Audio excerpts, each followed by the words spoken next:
Binulabog ang social media dahil kumalat ang balitang kursunada ang bagong World Boxing Organization Oriental Featherweight Champion na si Mugicha Nakagawa ng Japan sa former 3rd Division World Champion na si John Riel Casimero. Magkapareha ang edad, higante lang ang hapon ng tangkad, mas maraming karanasan sa laban.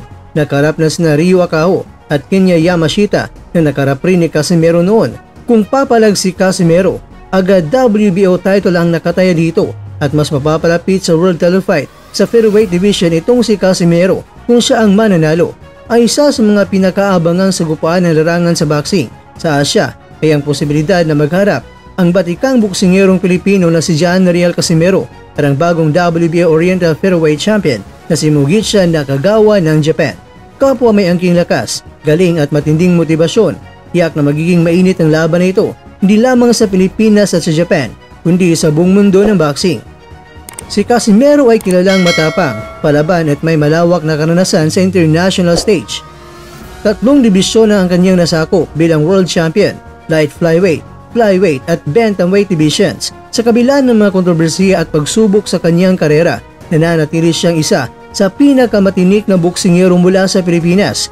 Bukod sa kanyang lakas, dala rin niya ang pangalan ng bayan at dangal ng mga Pilipinong boksingero sa bawat laban.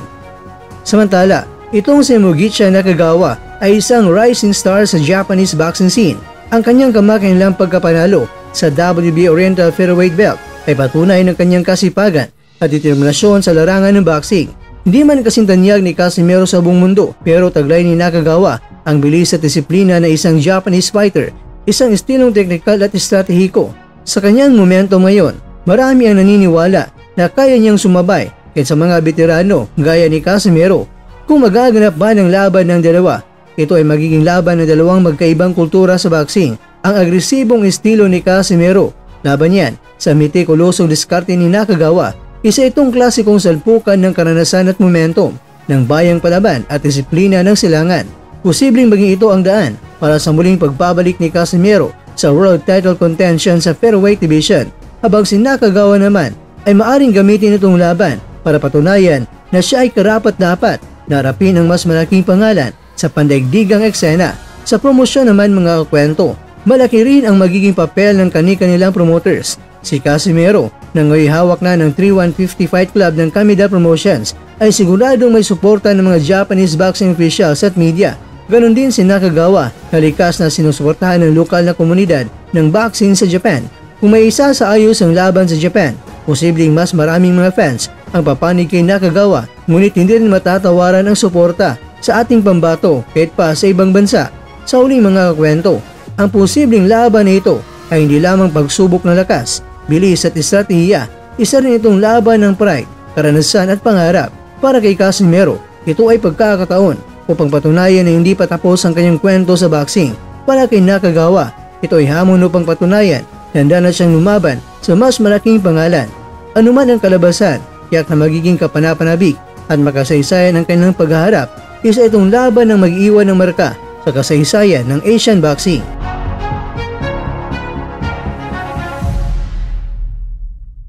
And then what's next for Jerwin with the win? You know, he's in line for a world title. He's in line for a WBA world title. So, yeah, we're hoping for a world title fight next would be perfect. Yeah. Mga kakwento, yan ang pasabog ng malaking plano ni Sean Gibbons kay Jerwin Ancaas. Walang ibang may hawak ngayon ng mga titulo sa Super Bantamweight Division, kundi itong si Naoya Inoue. Kaya nangangalugan na sa ngayon ay target na ni Gibbons ang salpukan na Inoue at ni Ancaas. Hindi pa naman agad ito mangyayari dahil marami pang nakapila kay Inoue.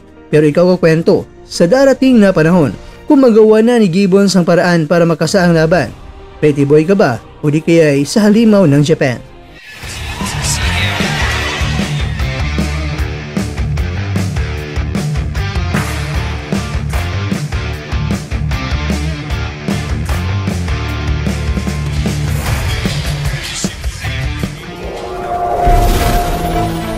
At dyan, nagtatapos ang ating kwento.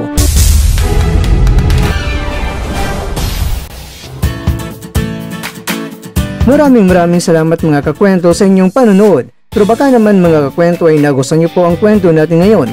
Baka pwede niyo po akong mabigyan dyan ng like, subscribe at pa-click na rin sa bell button